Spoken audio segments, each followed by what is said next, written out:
여러분 안녕하십니까? 바로 온 TV 옴부즈맨의 김승재입니다. 지난주에도 연합뉴스 TV에선 다양한 뉴스를 발빠르게 보도해드린 바 있는데요. 먼저 한 주간의 주요 뉴스부터 만나보시겠습니다.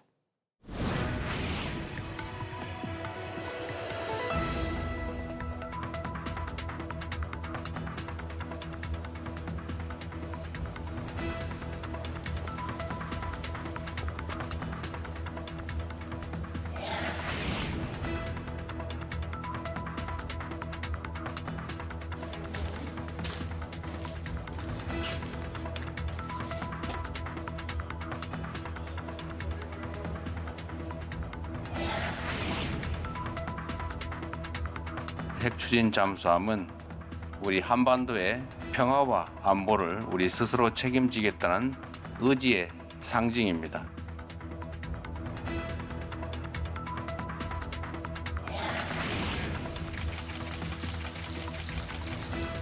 진심으로 머리 숙여 사죄드리며 여러분들의 용서를 구합니다.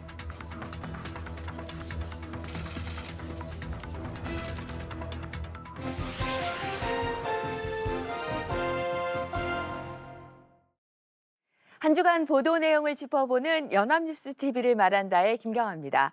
6.3 지방선거일이 코앞으로 다가오면서 여야의 총력전이 펼쳐지고 있습니다. 특히 여론조사 결과 공표가 금지되는 이른바 깜깜이 선거 국면에 돌입했는데요. 안개 속 전국일수록 유권자들의 눈과 귀가 되는 언론의 역할이 그 어느 때보다 중요해집니다. 화면으로 만나보시죠. 여야 지지층이 결집하며 갈수록 격전지는 늘어나고 있습니다. 선거일 6일 전부터는 새로운 여론조사 결과의 공표 및 인용 보도가 전면 금지되는 블랙아웃 기간, 즉 민심의 지표를 공식적으로 확인할 수 없는 깜깜이 국면이 되는데요. 각 당 캠프는 여론조사 금지 전 마지막 공표 결과를 주시하며 지지층을 투표장으로 끌어내기 위한 막판 총력 유세전에 돌입했습니다. 보도는 이틀간 진행되는 사전투표 내용과 함께 격전지에서의 단일화 성사 여부가 막판 표심에 어떤 변수로 작용할지 주목된다고 보도했습니다. 이 보도는 여론조사 공표 금지라는 선거 전국의 가장 결정적인 분수령을 D-7, 깜깜이 국면이라는 상징적인 타이틀로 이 시점이 왜 선거운동에서 가장 치열하고 중요한 시기인지를 시청자들에게 직관적이고 시의성 있게 환기시켰습니다. 단순히 후보자들의 획일적인 이동 동선이나 유세 멘트를 기계적으로 나열하는 데 그치지 않고 막판 선거판의 역동성을 짜임새 있게 전달했습니다. 하지만 매 선거철마다 되풀이되는 여론조사 금지 기간을 깜깜이라는 표현으로만 소비했을 뿐 이 제도가 유권자의 알 권리를 어떻게 제약하는지 혹은 정보 공백기 속에서 가짜뉴스가 유포될 위험성에 대한 언론 차원의 진지한 성찰이나 비평이 없는 점이 아쉬웠습니다. 안전하고 지속 가능한 도시 정비가 화두로 떠오른 지금 도심 속 노후 고가 차도의 철거는 시민 안전과 직결된 중대한 사회적 과제입니다. 특히 서울 서소문 고가차도 철거 현장에서 발생한 이번 붕괴 참사는 우리 사회의 안전관리 시스템을 총체적으로 뒤돌아보게 했는데요. 뉴스 초점에서는 사고 당일 3명 사망, 3명 부상이라는 엄중한 인명피해 사실을 신속히 전달하는 동시에 전문가 대담을 통해 사고의 구조적 원인을 거시적으로 짚어냈습니다. 관련 보도 살펴보겠습니다. 본 보도는 당일 오후 발생한 붕괴 사고의 전말과 사법당국의 수사 방향을 4가지 핵심 축으로 정리하여 전달하고 있습니다. 슬라브 절단 작업 중 2.9cm의 단차가 발생해 공사가 중단되었고 이에 대한 정밀 안전 진단을 수행하던 도중 상판 구조물이 갑작스럽게 무너져 내렸다는 사고의 직접적 계기를 보도하고 구조적 노후화와 하중의 물리적 한계를 지목했습니다. 그리고 경찰 수사가 현장 노동자 개인의 과실을 문책하는 협소한 방식에서 벗어나 행정당국의 공사 관리 시스템 전반을 규명하는 수사로 전환되어야 함을 강조했습니다. 이 보도는 사건 초기 언론이 흔히 범하는 정서적 과열이나 자극적인 피해 묘사를 지양했습니다. 안전공학 전문가를 스튜디오에 배치하여 사고의 과학적 원인을 차분하게 짚어냄으로써 시청자에게 신뢰성 있는 정보를 제공했습니다. 사고 당시의 현장 영상을 반복 노출하며 앵커와 전문가가 해당 화면을 실시간으로 분석했고 구조물이 힘없이 주저앉는 순간과 주변 작업자들이 대피하는 모습을 보여주면서 시청자가 직관적으로 이해할 수 있도록 도왔습니다. 또한 붕괴 사고 발생 시 실무자에게만 책임을 지우고 꼬리를 자르는 고질적인 건설업계의 관행을 날카롭게 비판했습니다. 시스템적 붕괴라는 관점을 제시하며 발주처와 지자체의 관리 책임을 함께 물어야 한다는 아젠다 세팅을 통해 공익적 저널리즘의 책무를 다했습니다. 대한민국 경제의 버팀목이자 글로벌 기술 경쟁의 최전선에 선 대기업의 노사 적립은 국가 산업 경쟁력과 주주가치 보호를 아우르는 사회경제적 화두로 자리 잡았습니다. 관련 보도 살펴보겠습니다. 본 보도는 삼성전자 임금협상 잠정 합의안의 찬반 투표 종료를 앞두고 일어난 안팎의 거센 반발 기류를 집중 조명했습니다. 보도에 따르면 삼성전자의 가전 모바일 등 비반도체 부분 직원들로 구성된 제3노조인 동행노조가 합의안 찬반 투표 절차 중지를 요구하는 가처분 신청을 법원에 제출했습니다. 동행노조 측은 반도체 부분 중심의 대형 노조가 협상을 주도하며 자신들의 의견을 배제했다고 주장하며 투표가 가결되더라도 효력 정지 가처분 및 투표 무효 소송을 제기할 것임을 예고했습니다. 동시에 기업 외부에서는 주주단체가 강력히 반발하고 있어 합의안 가결 이후에도 상당한 진통이 따를 것임을 보도했습니다. 이번 보도는 다변화된 현대산업사회의 복잡한 이해관계를 잘 담아냈습니다. 과거의 노동 관련 보도가 대부분 사측대 노조의 단선전 대결에 집중했다면 이번 보도는 노노 갈등과 기업의 또 다른 핵심 주체인 주주의 반발까지 수면 위로 끌어올렸습니다. 이를 통해 대기업의 임금 협상이 더 이상 일터 내부의 일만이 아니라 사회적 파장을 일으키는 입체적인 사건임을 시청자들에게 효과적으로 시사했습니다. 하지만 한 걸음 더 나아간 심층 보도와 미디어의 사회적 해설 기능 측면에서는 보도 전문 채널로서 보완해야 할 과제도 함께 드러났습니다.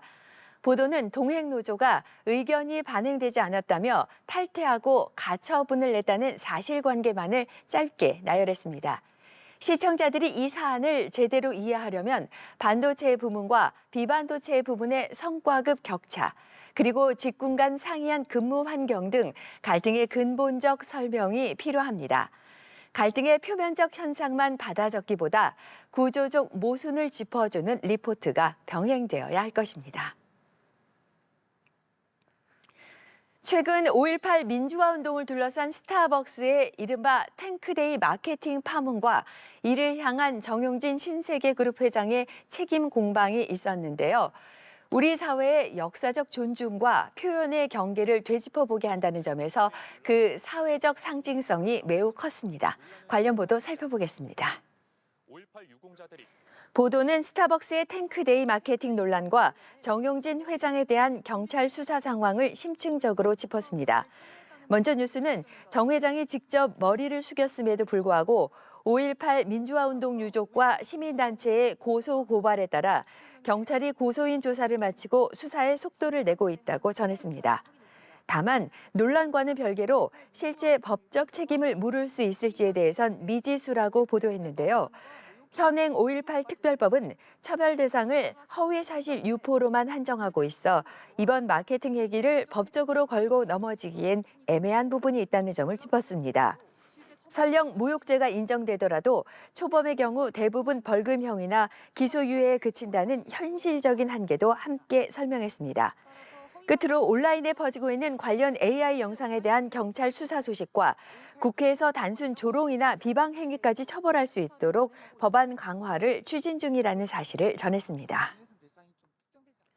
이 보도는 기업의 마케팅 실수나 단어 선택에 오류라는 프레임에 갇히지 않고 사안의 본질이 역사 왜곡 및 민주화 유공자 모욕이라는 사회적 법적 혐의에 있음을 명확히 하여 뉴스 고유의 엄중함과 객관성을 유지했습니다.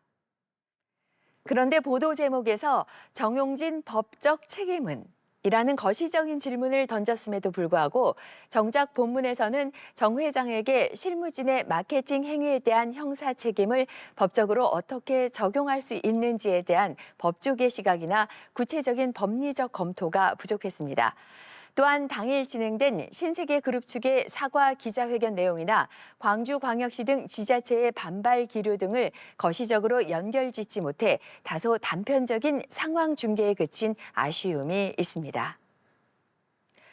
디지털 미디어의 급격한 확산 속에 1인 미디어와 대한 플랫폼의 사회적 파급력은 레거시 미디어를 위협할 만큼 강력해졌는데요. 동시에 무분별한 의혹 제기와 인권 침해 같은 저널리즘 윤리가 심각한 문제로 떠올랐습니다. 특히 대중의 사랑을 받는 아티스트를 향한 허위 사실 유포로 뉴미디어 인사가 구속되었습니다. 연합뉴스 TV에서는 속보로 관련 소식을 긴급히 전했습니다. 본 보도는 가로세로 연구소의 김세희 대표가 배우 김수현 씨에 대한 정보통신망법상 명예훼손 및 성폭력처벌법 위반 혐의로 구속되었다는 사실을 신속히 전했습니다. 또한 서울중앙지법이 증거인멸 및 도망할 염려가 있다며 구속영장을 발부한 사법부의 판단을 핵심적으로 다루었습니다. 보도에 따르면 김 대표는 고 김세론 씨가 미성년자 시절 김수현 씨와 교제했다는 허위 사실을 유포하고 알 수 없음으로 표시된 카카오톡 대화 상대방을 김수현 씨로 편집, 조작한 혐의를 받고 있습니다. 특히 생성형 AI 기술을 악용하여 고인의 목소리를 조작해 배포함으로써 피해자의 명예를 심각하게 훼손한 혐의 등이 수사당국에 의해 밝혀졌음을 상세히 전달했습니다. 아울러 김 대표가 혐의를 전면 부인하며 영장실질심사 전후로 수사기관을 법 왜곡죄로 고소하겠다고 맞선 입장까지 균형 있게 반영했습니다. 이번 보도는 연합뉴스 TV가 보도를 신속하면서도 사안의 예민함을 감안한 객관성이 돋보였습니다. 구속영장 발부 직후 빠르게 속보를 편성하여 법원의 판단 근거를 명확히 제시했습니다. 연예계 가십이나 자극적인 루머 차원에 머물던 사안을 사법적 단죄가 시작된 구속사건으로 격상해 다룸으로써 사안의 엄중함을 시청자들에게 효과적으로 각인시켰습니다. 하지만 자막과 앵커 멘트에서 김수현 명예훼손, 김세론 미성년 교제설 등 자극적인 사생활 영역의 단어들이 전면에 부각되었습니다. 사실 전달을 위한 불가피한 선택이었을지라도 자극적 키워드의 과도한 노출은 지양되어야 합니다. 대중이 사건을 연예인 스캔들로 소비하게 만들 위험이 있기 때문입니다. 사건의 본질인 가짜뉴스를 통한 사익 극대화나 무분별한 폭로 저널리즘의 한계와 같은 구조적 문제에 초점을 맞춰 프레임을 짰다면 더욱 품격 있는 보도가 되었을 것입니다. 지금까지 연합뉴스 TV 시청자 평가였습니다. 네, 이번 시간은 주말에 방영되는 제작 프로그램을 대학생의 시선으로 분석 및 평가해보는 시간이죠. 캠퍼스 TV 리포트입니다. 이번 주에는 숙명여자대학교 이류현 학생과 함께하겠습니다. 어서 오십시오. 안녕하세요. 네, 자, 이류현 학생 지난주에 어떤 프로그램 모니터링했습니까? 네, 저는 매주 일요일에 방송되는 연합뉴스 TV 스페셜을 모니터링했습니다. MBTI, 별자리, 혈액형까지 생각해보면 궁합이나 신점, 미래를 예측하거나 자기 자신을 더 잘 이해해보려는 흐름은 늘 있었던 것 같은데요. 최근 들어 사주와 신점을 보는 신당에 다름 아닌 이 MZ세대들의 방문이 눈에 띄게 늘었다고 합니다. 이번 방송에서는 이런 흐름을 분석해보고 또 사주 타로를 소비하는 다양한 방식을 짚어봤습니다. 지금 바로 만나보시죠.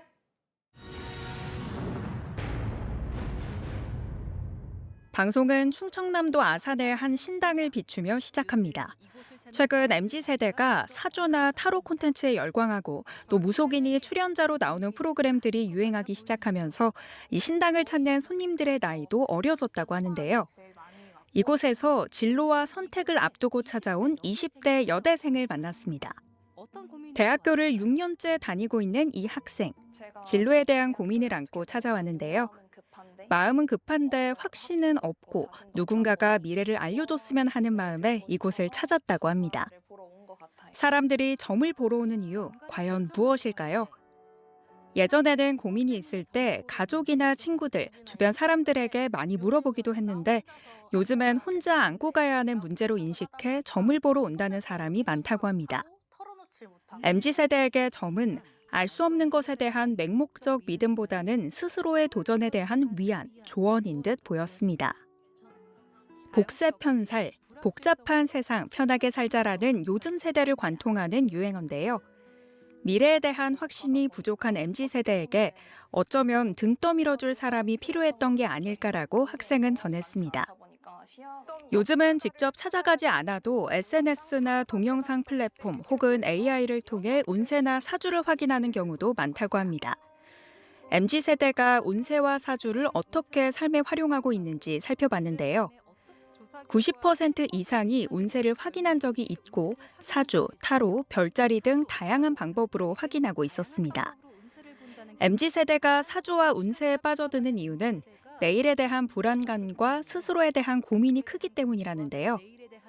한 여론조사 기관이 성인을 대상으로 운세를 찾는 이유를 물었는데 상당수가 불안감 해소를 위해 찾는다고 답했고 위로를 받기 위해 또 방향성에 대한 정보를 얻기 위해라고 답한 응답자도 많았습니다. 추운 날이면 옷을 두껍게 입고 더운 날이면 얇게 입는 것처럼 사주나 타로 또한 일기예보처럼 미래를 준비하고 대비하는 방식으로 활용할 수 있다고 합니다. 사주든 타로든 점이든 자신의 이야기를 하다 보니 마음속의 이야기를 하고 고민을 털어놓게 되는데요. 불안한 미래에 대한 답을 구하고 희망과 확신을 얻기 위해 찾는 겁니다. 방송은 이어서 서울시 송파구에 위치한 타로 수업이 이루어지는 공간을 찾았습니다. MZ세대에서 타로는 MBTI처럼 자기 자신을 이해하는 심리파악 도구가 되기도 합니다. 보드게임을 접하면서 성장했던 만큼 게임 같은 익숙함과 즐거움에 거부감도 사라지는데요.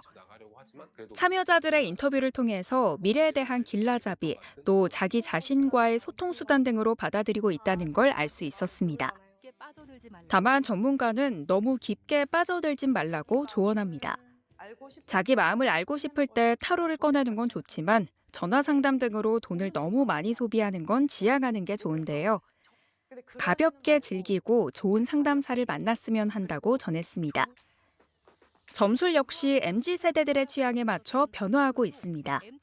이곳은 전통 점술과 첨단 기술을 결합시켜 AI가 사주를 보고 관상까지 분석해주는 공간인데요. 사람과 직접 상담하는 부담을 덜어내고 기계와의 상호작용을 통해 가볍게 고민 상담이 가능합니다. 현장에서 만난 방문자 역시 AI 같은 경우엔 좀 더 속마음을 편하게 말할 수 있다고 답했습니다. 점술이 단순히 고민 해결을 넘어 새로운 놀이 문화가 된 셈이죠. 젊은 층 사이에서 인기가 높아지면서 국내 점술 시장도 빠르게 커지고 있습니다. 2024년 약 1조 4천억 원 정도로 추산되는데 특히 10에서 39세 인구를 기준으로 평균 소비액을 계산하면 인당 8만 원 정도에 달합니다. 단순 체험을 넘어서 반복적으로 소비하는 콘텐츠가 되었다는 걸 알 수 있는 수치인데요. 젊은 세대들 사이에서 운과 기운에 대한 관심도가 올라가면서 관악산이 큰 인기를 끌기도 했습니다. 이곳에 가면 좋은 기운을 받을 수 있다는 한 역술가의 말에 관악산 등반 SNS 인증이 확산한 건데요.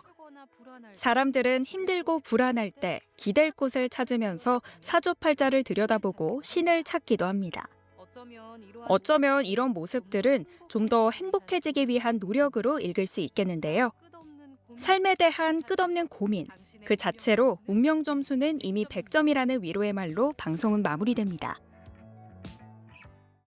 자, 모니터링한 내용 잘 봤습니다. 류현 학생 이번 연합뉴스 TV 스페셜 보면서 어떤 점이 가장 와닿았습니까? 네, 사실 저도 지난달에 관악산에 다녀왔는데요. 빼곡하게 줄을 서서 산을 오르면서 와, 이 많은 사람들이 좀 더 행복해지기 위해 산을 찾았다 이렇게 생각하니까 좀 찡한 마음이 들었습니다. 미래에 대한 확신, 희망, 또 좋은 이야기를 들으면 그렇게 되기 위해서 열심히 살게 되는 동기부여 부분까지 방송에서 잘 분석했다고 생각했습니다. 아마 이번 연합뉴스 TV 스페셜 정말 많은 분들의 공감을 샀을 것 같은데요.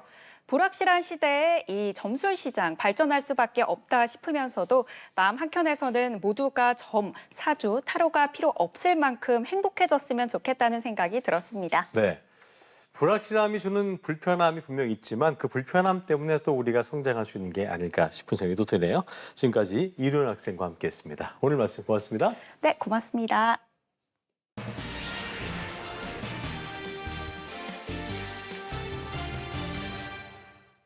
예, 한 기업의 홍보 문구가 우리 사회를 거센 논쟁 속으로 끌어들였습니다.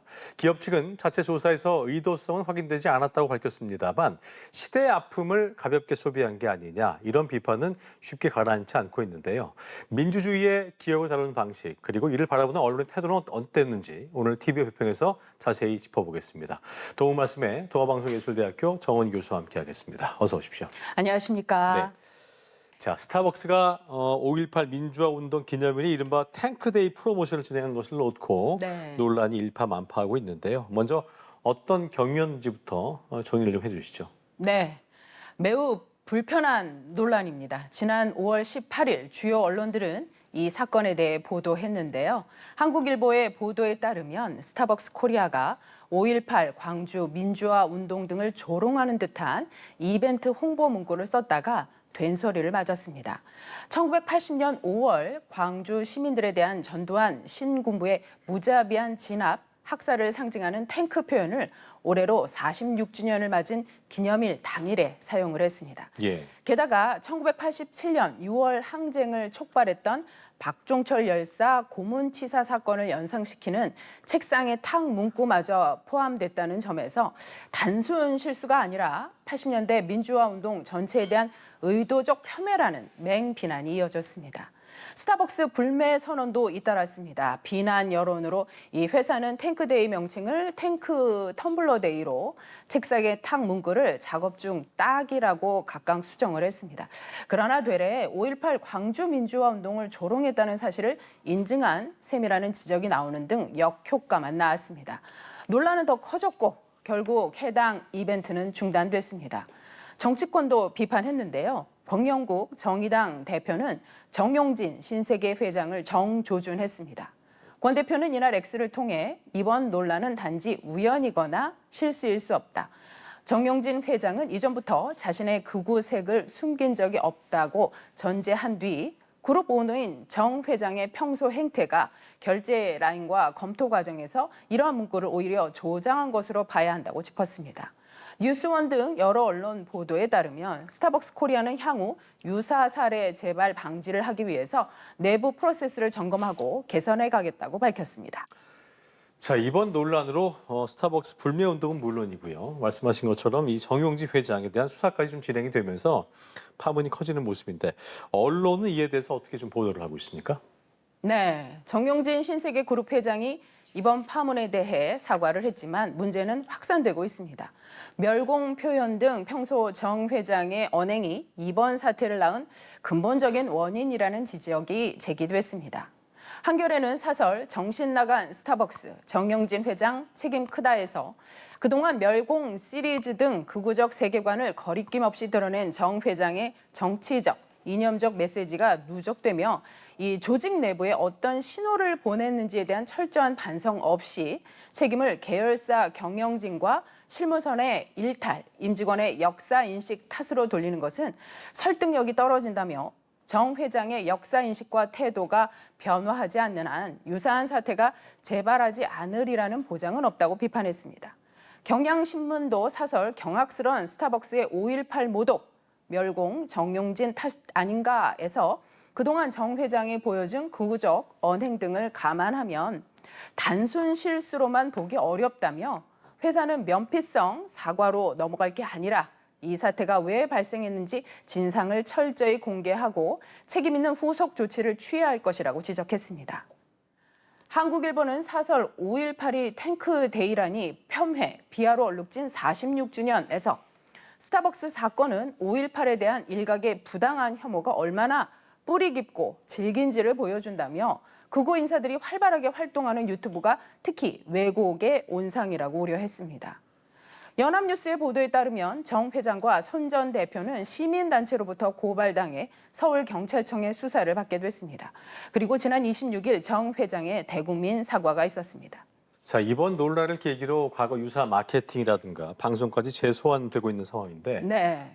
기업과 미디어의 얕은 역사 의식에 대한 문제 제기 또 재발 방지 논의에 대해선 언론이 어떻게 다루고 있는지 좀 궁금하네요.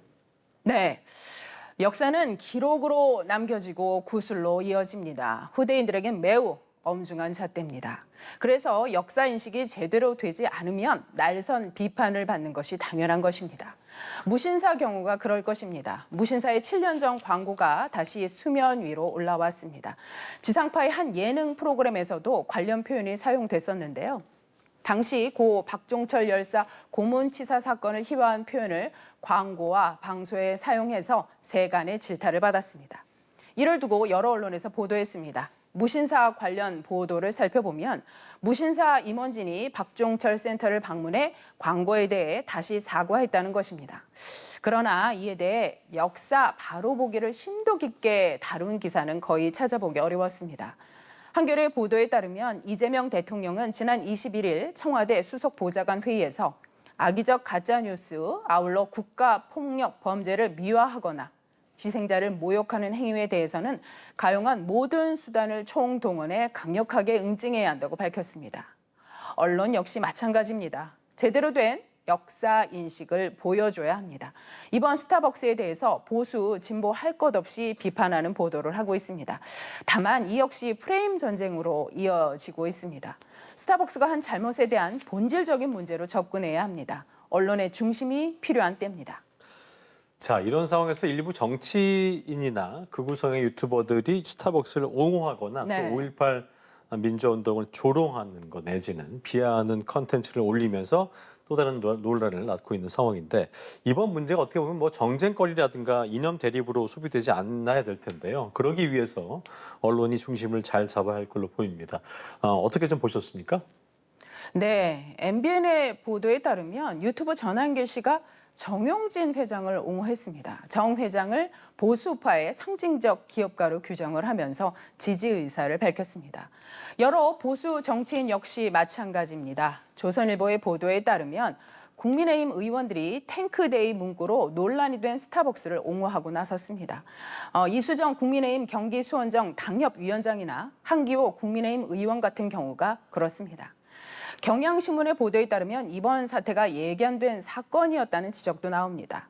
5.18 광주 민주화운동 폄훼는 기업 마케팅에 국한된 문제가 아니라 정치권에서도 오랜 기간 반복돼 왔기 때문입니다.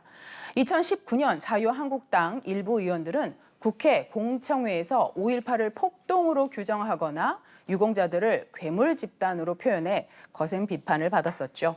2024년에는 국민의힘 공천관리위원회가 5.18 북한 개입설 옹호 인사를 다양성을 이유로 공천해 논란이 일기도 했습니다. 전문가들은 정치권에서 반복된 역사 왜곡과 망언이 과거사 관련 사회적 금기를 허물었다는 지적을 합니다. 예. 극우 문제를 연구해온 최용준 연세대 행정학과 교수는 사회 지도층이 도덕적 금기를 깨기 시작하며 이런 이야기를 공적 공간에서도 해도 된다는 암묵적 허용이 생겼다며 이번 논란마저 진영 논리로 소비된다면 문제는 반복될 수밖에 없다고 말했습니다. 그런 만큼 언론인의 바로잡힌 역사 인식은 매우 중요한 일입니다. 언론은 의식을 형성할 수 있기 때문입니다. 네. 자, 민주주의의 역사와 희생이 희화화되는 일은 이제 두 번 다시 없어야 할 겁니다. 이를 위해서 언론이 어떤 역할을 해야 할지도 짚어봐야 할 텐데 끝으로 한 말씀 듣고 마무리하겠습니다. 네. 참으로 안타까운 일입니다. 우리의 역사 바로 알기와 역사의 중함에 대한 인식이 필요하다는 생각입니다. 저는 학사 때 한국사를 전공했습니다. 우리에게는 민주주의로 성장하기 위해 독재와 싸우며 여러 혼돈을 딛고 일어난 위대한 역사가 있습니다. 그러나 역사 인식에 대해서는 우려되는 부분이 있습니다. 가장 중요한 것은 기록과 역사의 사안 증인들을 기억하는 제대로 된 역사 교육입니다. 이럴 때 언론은 역사 교육을 위한 훌륭한 도구가 되어야 할 것입니다. 언론인부터 프레임이 아니라 진짜 역사를 제대로 알아야겠습니다. 공부가 필요합니다. 그리고 각 기념일이나 중요 날마다 우리에게 필요한 역사 관련 보도를 해야 할 것입니다. 역사를 왜곡하는 곳이 있다면 날선 비판도 서슴지 않아야 할 것입니다. 그리고 역사를 바로 알고 실천하는 것이 얼마나 중요한지에 대한 기획 보도도 이어졌으면 합니다. 노벨 문학상에 빛나는 한강 작가의 소년이 온다가 생각나는 요즘입니다. 단단한 역사 인식에 대한 언론의 역할 기대하겠습니다. 네, 언론이 기억할 내용까지 잘 들어봤습니다. 지금까지 도움 말씀에 도왕성예술대학교 정은희 교수와 함께했습니다. 오늘 말씀 고맙습니다. 고맙습니다. 저희 옴부즈맨 제작진은 여러분의 소중한 의견들을 기다리고 있습니다. 방송을 보시고 느낀 소감을 연합뉴스 TV 홈페이지 내 시청자 게시판이나 SNS로 보내주시면 됩니다. 저희는 다음 주 시간 다시 인사드리죠. 여러분 고맙습니다.